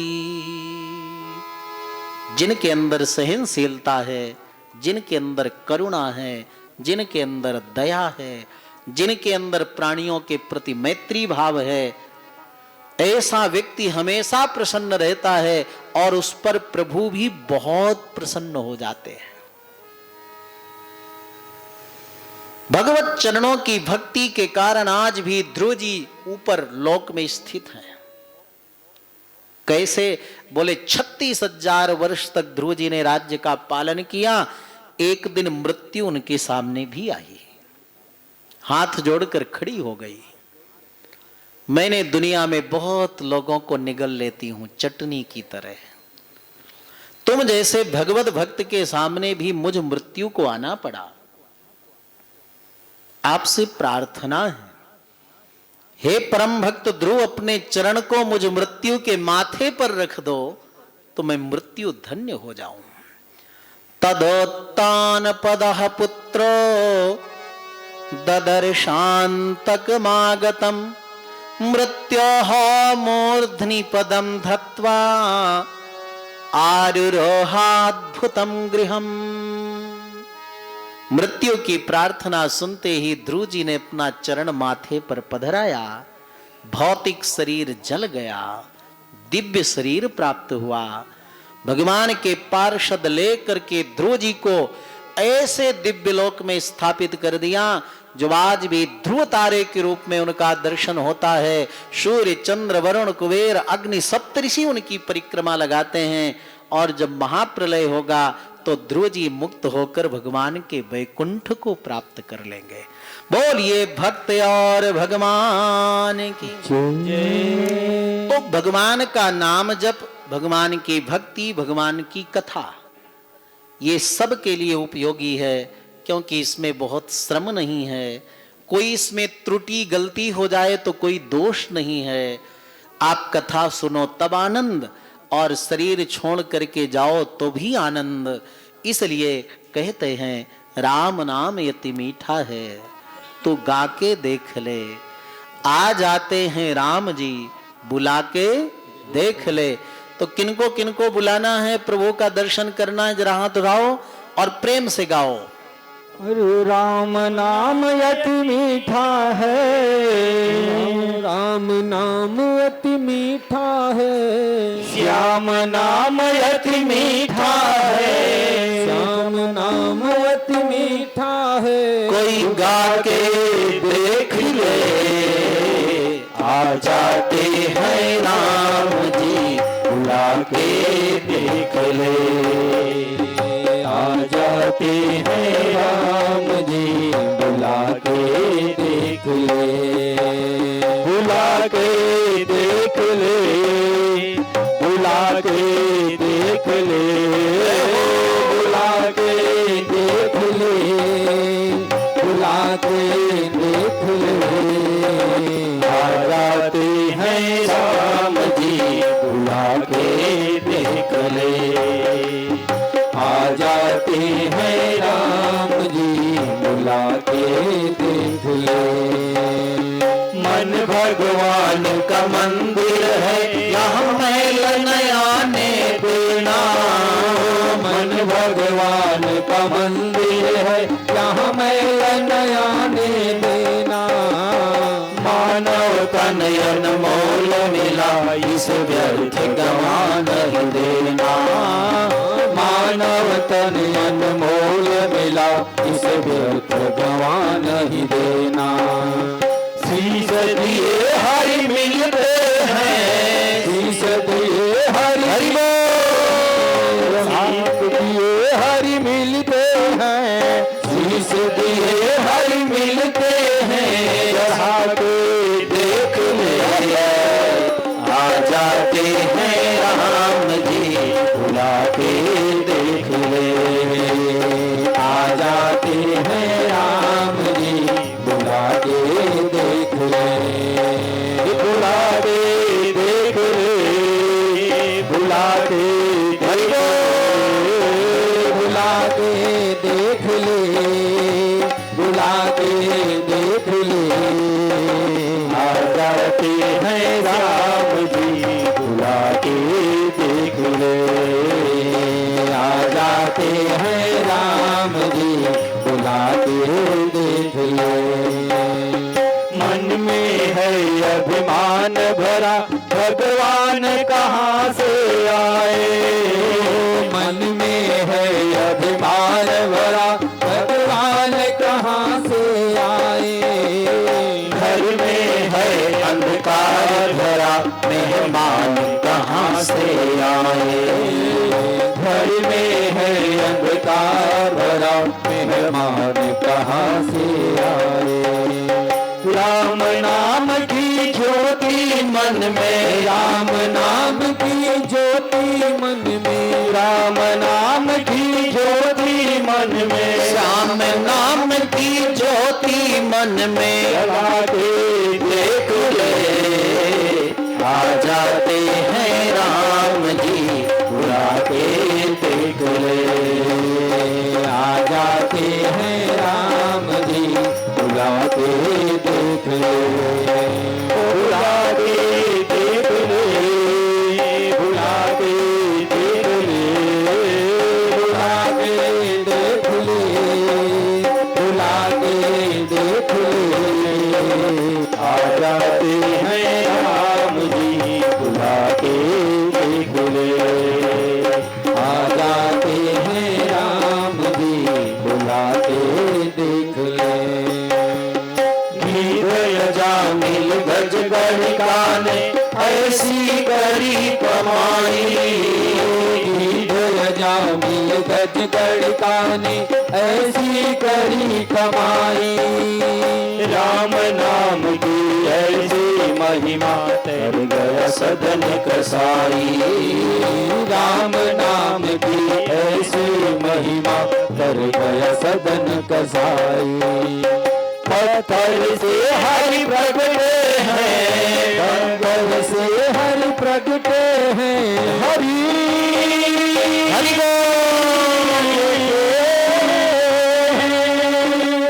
पत्थर से हरि प्रगटे हैं, पत्थर से हरि प्रगटे हैं, बुला के देख ले, आ जाते हैं राम जी, बुला के देख ले, आ जाते हैं राम जी, बुला के देख ले, बुला के देख ले, बुला के देख ले, बुला के देख ले, बुला के देख ले, आ जाते हैं राम जी, बुला के देख ले, आ जाते हैं राम जी, बुला के देख ले, आ जाते हैं राम जी, बुला के देख ले, आ जाते हैं राम जी,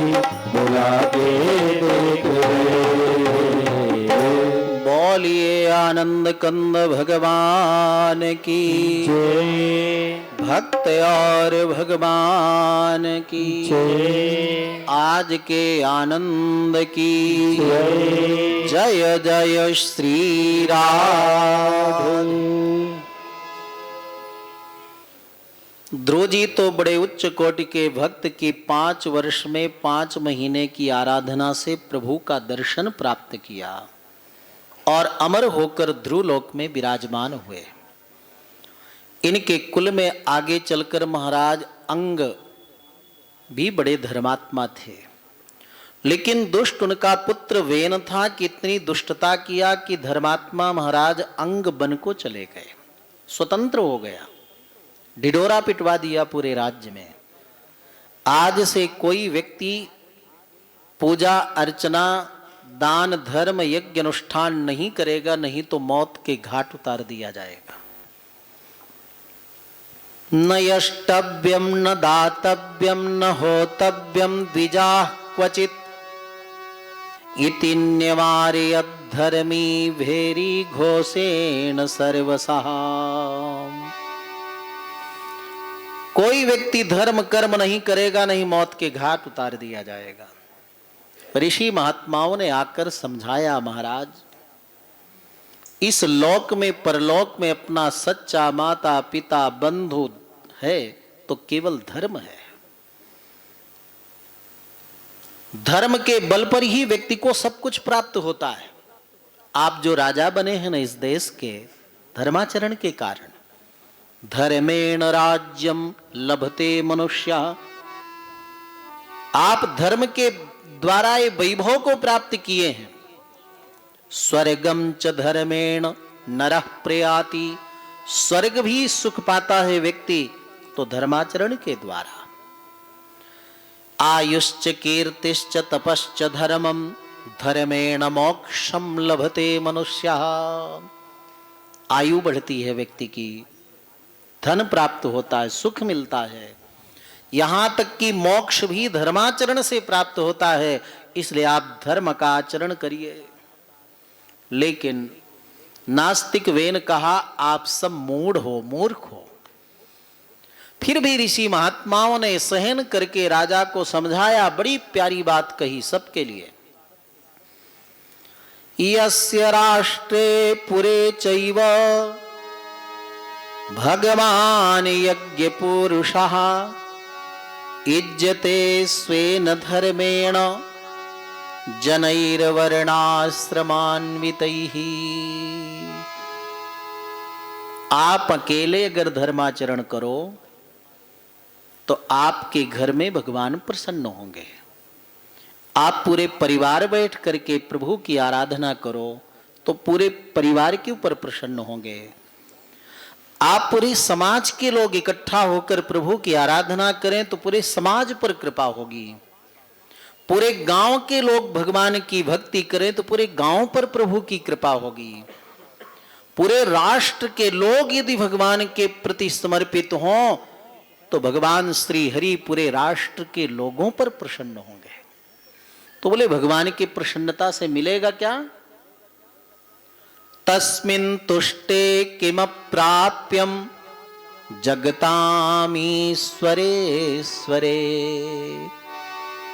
लक्ष्मीपति भगवान के प्रसन्न होने पर क्या नहीं मिलेगा, क्या कमी रहेगी आपके यहां?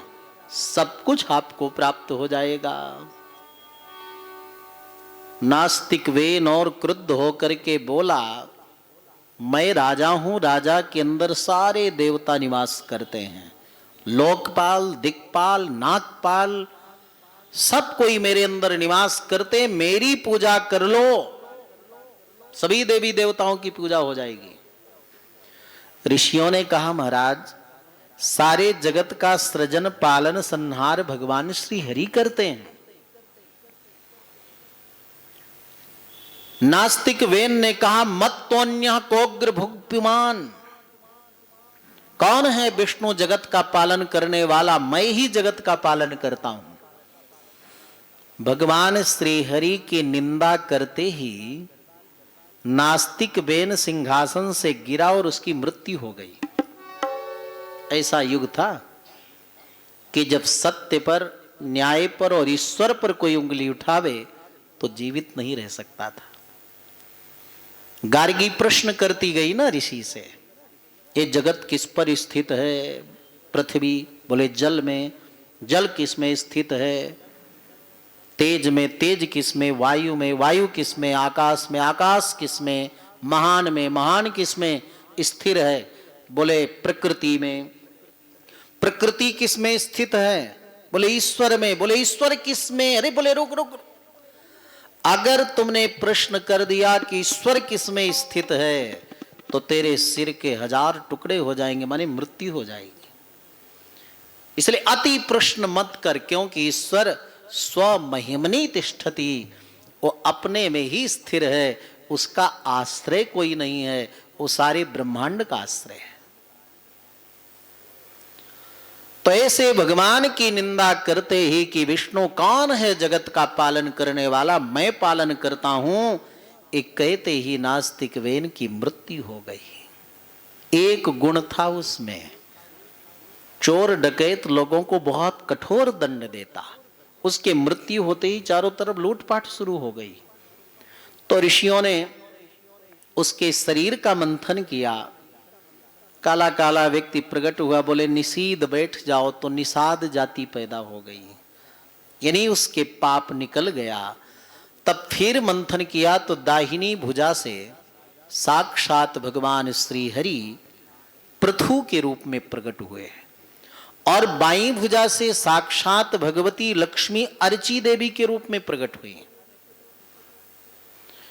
और जब सब देवता स्तवन करने लगे तो पृथु जी ने कहा, मैं तो भी कोई अच्छा कार्य किया नहीं, आप लोग इतनी प्रशंसा कर रहे हो, कुछ न कर पाऊं तो मैं तो उपहास का पात्र बनूंगा। सब देवताओं ने कहा, भगवान आपका शरीर का लक्षण बता रहा है कि आप ईश्वर हैं। आपके लंबी भुजाएं, लंबे हाथ जिसके होते हैं ना, आजान बाहु, वो महापुरुष होता है। आपका लंबा ललाट, लंबी नासिका, लंबे कर्ण, आपका कंठ शंख की तरह, आपके 10 उंगलियों का चिन्ह बताता है कि आप साक्षात ब्रह्म हैं।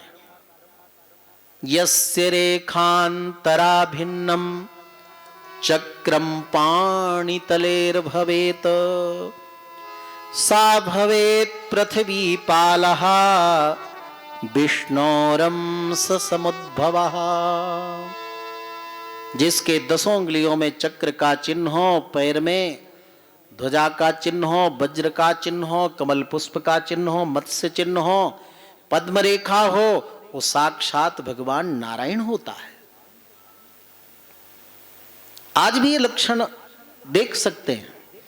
जिन भाइयों के दाहिने हाथ में तिल हो और मुट्ठी के अंदर आ जाए, और माताओं के बाएं हाथ में हो मुट्ठी के अंदर आ जाए, उनके घर में खूब संपदा होती है, धन धान्य होता है। कई लोग तो अभी देखने लगे अपना हाथ, देखो आप साक्षात नारायण हैं, हम आपकी स्तुति करेंगे। सबने स्तुति किया, राजा बनाकर विराजमान कर दिया सिंहासन में। और महाराज 2 महीने के बाद में सब रोते गाते पहुंचे। आपके राज्य में सब भूखे मर रहे हैं महाराज, पानी पीने को नहीं है। अच्छाई हो तो भले ना लोग बतावें, बुराई हो तो पहले पहुंच जाएंगे। हाँ, एक बार हम महाबलेश्वर में एक प्रवचन कर रहे थे। महाबलेश्वर एक हिल स्टेशन है महाराष्ट्र में, पूना के पास में। तो वहां कुछ भक्त लोग थे, आग्रह किए तो हम वहां गए। तो जिस घर में रुकना था वो लोग सब आए अगवानी करने। गांव के बाहर कपड़े की बड़ी दुकान थी, उनके यहाँ पैसा की चोरी हो गई। हम लोग तो पहुंचे ही नहीं थे। अब महाराज बस आते और बोलते, महाराज आज तक कभी हमारे घर चोरी नहीं हुई, आपकी अगवानी करने गए और आप आ रहे थे और चोरी हो गई। मैंने कई बार ऐसा जोड़ते हैं लोग, महाराज आप आए, आपके यहाँ से आए तो ऐसा हो गया, भले साल भर पहले आए गए हों। तो हमें भी बड़ी वेदना हुई। पूजा कर रहे थे, ऐसे ही ध्यान दिया। हमने कहा आपके नौकर ने चुराया है? बोले ना ना, नौकर तो बहुत ईमानदार हैं, 20 साल से हैं। तो हमने कहा नहीं। फिर अंततो गत्वा उन्होंने एक को लेकर के थोड़ा वो किया, कड़ाई से पूछा तो उसने बता दिया। और कपड़े के दुकान में कपड़े के पीछे ही सारा पैसा रखा था, तो मिल गया। खैर प्रसन्न हुए। कहने का मतलब कोई दुख आता है तो लोग जोड़ करके, महाराज हम आपके अयोध्या आए थे ना 1 साल पहले, उसके बाद से ऐसी कठिनाई आ गई। सुख मिलता है वो बहुत कम लोग बताते हैं, प्रसन्नता मिलती बहुत कम लोग बताते हैं। दोनों चीज भगवान को निवेदन करना चाहिए, सुख और दुख दोनों। प्रभु प्रसन्न होते हैं उससे। अस्तु भगवान के चरणों में भक्ति कभी व्यर्थ नहीं जाती है। पृथु जी ने कहा आप चिंता मत करो। बड़े ध्यान से देखा कि मेरा कोई दोष नहीं, मेरी प्रजा का भी कोई दोष नहीं, तो ये दोष पृथ्वी का है। पृथु जी धनुष बाण लेकर पृथ्वी को छलनी करने लगे। पहले पृथ्वी का नाम पृथ्वी नहीं था, क्या था? वसुंधरा, क्षमा। ये तो पृथु जी ने अपने बाणों से समतल किया। पहले पहाड़ ही पहाड़ थे दुनिया में, इसलिए पृथु जी के नाम पर इस वसुंधरा का नाम पृथ्वी पड़ गया। बहुत दूर तक छलनी करते जा रहे तो गोरूप धारण करके पृथ्वी दौड़ी भगी, पीछा छोड़ा नहीं राजा पृथु ने। मुड़ करके देखा, स्तुति किया, छोड़ दीजिए। बोले नहीं, पृथ्वीम त्वाम वधिष्यामि, मैं तेरा वध करूंगा और अपने तपोबल पर सारे प्राणियों की रक्षा करूंगा। मेरा दोष तो कुछ नहीं है भगवान, मेरी प्रजा धर्मनिष्ठ है, मैं धर्मनिष्ठ हूं। मेरी प्रजा ने कोई अपराध नहीं किया, मैंने कोई अपराध नहीं किया, तो आप पृथ्वी मां हो। मां का कर्तव्य है कि अपने बच्चों का पालन पोषण करे। तुम पृथ्वी सबकी मां हो, सबको अन्न जल फल वस्त्र रत्न सब देना तुम्हारा धर्म है, कर्तव्य है। अपने कर्तव्य का पालन नहीं कर रही, इसलिए तुम वध के योग्य हो। तब पृथ्वी मां ने कहा मेरा अपराध नहीं है भगवान, आपके पहले जो नास्तिक राजा बेन था ना, उसके पाप के कारण अन्न जल की कमी हो गई है। आप जैसे धर्मात्मा राजा को पाकर मैं बहुत प्रसन्न हूं, जो चाहो प्राप्त कर लो। तो गोरूप धारिणी पृथ्वी के द्वारा मरा सब कुछ दोहन किया है पृथु जी ने। लोहे के पात्र में मदिरा का भी दोहन किया है और स्वर्ण के पात्र में अमृत का भी दोहन किया है। मदिरा से लेकर अमृत तक, अन्न से लेकर रत्न तक, सब कुछ तो पृथ्वी का ही है ना। जो भी ये पहने खा पी रहे हैं, जो ये सब देख रहे हो, सब पृथ्वी से ही निकला हुआ है। इसलिए पृथ्वी मां को सुबह उठकर प्रणाम करना चाहिए। मां, तुमसे सब कुछ मिला है, मैं तुम्हें कुछ नहीं दे सकता, तुम्हारे ऊपर पैर रख रहा हूं, मुझे क्षमा करना। तो पृथ्वी मां प्रसन्न होती है। अब पृथ्वी जब प्रसन्न हुई तो महाराज खूब अन्न जल खूब प्रचुर मात्रा में प्रकट हुआ, खूब धन धान्य रत्न प्रकट हुए। सारी प्रजा कहने लगी महाराज और आप टैक्स ले लीजिए, हमारे घर में रखने की जगह नहीं है। राजा पृथु कहते हैं कि मेरा राजकोष खजाना सब भरा हुआ है, मेरे पास रखने की जगह नहीं है, प्रजाजनों आप अपने पास रखो।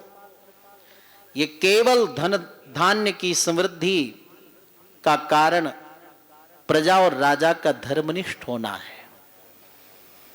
आज कितने टैक्स लगते जाते हैं तो भी प्रजा भी बहुत भूखी रहती है और राजा के कोष भी खाली रहते हैं। अब तो थोड़ा कुछ ठीक हो रहा है, नहीं पहले लोग परिश्रम करके कमाते थे और सब टैक्स में ही चला जाता था। ये तो सीए साहब की कृपा रहती है कि लोग परिश्रम करते हैं तो कुछ उनके परिश्रम का फल बच जाता है ना, इसलिए अलग अलग फाइलें रहती है ना सबकी। तो आज सब दरिद्र हैं, राजा भी प्रजा भी, उसका एक ही कारण है कि अंतर्भाव से पूर्ण रूप से भगवान के प्रति धर्म के प्रति समर्पण नहीं है। और जब अच्छा समय आवे तो अच्छे समय का सदुपयोग कर लेना चाहिए। राजा पृथु ने देखा कि हमारे यहां खूब धन धान्य है तो 100 यज्ञ करने का संकल्प लिया। कितने यज्ञ? क्योंकि अच्छा समय कमाता है ना जीवन में, कि कभी बच्चों की पढ़ाई की चिंता, कभी विवाह की, कभी घर बनाने में पड़े रहते हो, है ना, कभी शरीर में रुग्णता आ जाती है, ये सब कठिनाइयां जीवन में आती हैं। और जब अच्छा समय आता है और उसका व्यक्ति सदुपयोग न करे तो फिर अच्छा समय बार बार नहीं आता। जैसे आज मिश्र जी, इनके जीवन का बढ़िया समय है, दोनों सत्पुत्र अपने अपने कार्य में हैं, बहुएं हैं, सब बच्चे हैं, अभी कोई चिंता नहीं। इसलिए कई कई वर्षों से, आज माता जी बता रही थी, कई वर्षों से हमारी इच्छा थी कि हम भागवत कथा हमारे मुख से सुने, और आज दोनों सत्पुत्र बहुएं मिलकर माता पिता की इच्छा पूर्ण की, तो आज प्रत्यक्ष इनको आशीर्वाद प्राप्त हो रहा है।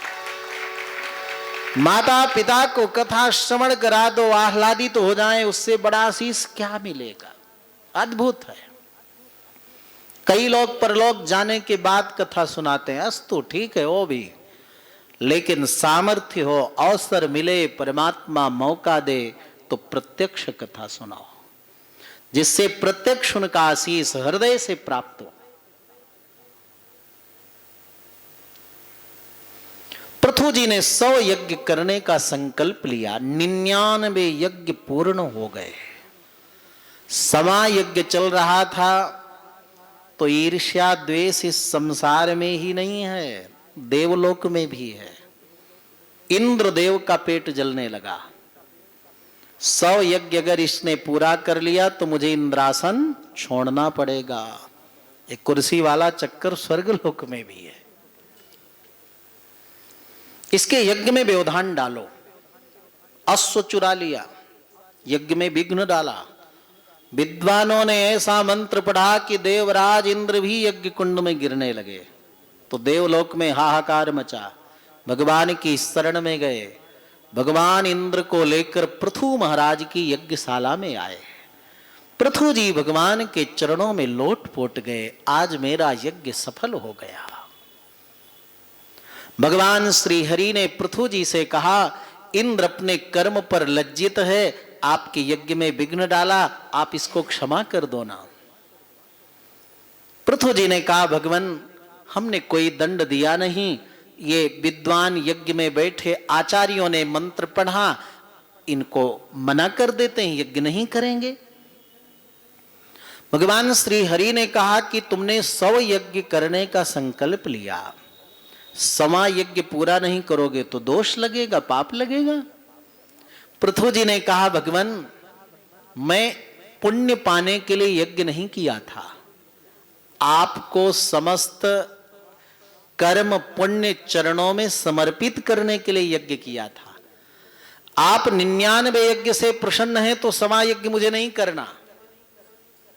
भगवान ने पूछा, अच्छा पृथु ये बताओ, 100 यज्ञ करके तुम्हें इंद्रासन लेना था क्या? बोले ना ना ना, आपको समर्पित करना था सारा पुण्य।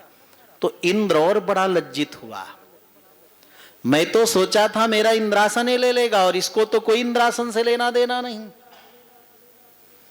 अपने भक्त का मान बढ़ाने के लिए प्रभु और एक प्रश्न करते हैं। इंद्र तो लज्जित सिर नीचे किए खड़ा है। पृथु, तुम्हारी दृष्टि से संपत्ति और विपत्ति क्या है? आप लोग संपत्ति क्या सोचते हो? रुपए, पैसा, सोना, चांदी, जमीन, जायदाद ही है ना संपत्ति। लेकिन भागवत कथा श्रवण कर रहे हो, आज ये मन में बैठा लो कि संपत्ति क्या है और विपत्ति क्या है। आज इतने उच्च कोटि के भक्त पृथु जी और भगवान से पूछ रहे हैं, बिल्कुल आमने सामने हो रहा है निर्णय। भगवान मोहर लगाएंगे। पृथु जी कहते हैं, प्रभु मेरी दृष्टि से विपद विस्मरणम विष्णोः संपन्नारायण स्मृतिः विपदो विपदो नैव संपदो न च संपदः। दुनिया में जो अबोध लोग मानते हैं संपत्ति, वो संपत्ति संपत्ति नहीं है, विपत्ति विपत्ति नहीं है, बल्कि आपको याद करते रहना, आपका भजन पूजन आराधन करते रहना, आपका ध्यान करते रहना, आपकी भक्ति करते रहना, यही सबसे बड़ी संपत्ति है। और आपको भुला देना यही सबसे बड़ी विपत्ति है। भगवान ने कहा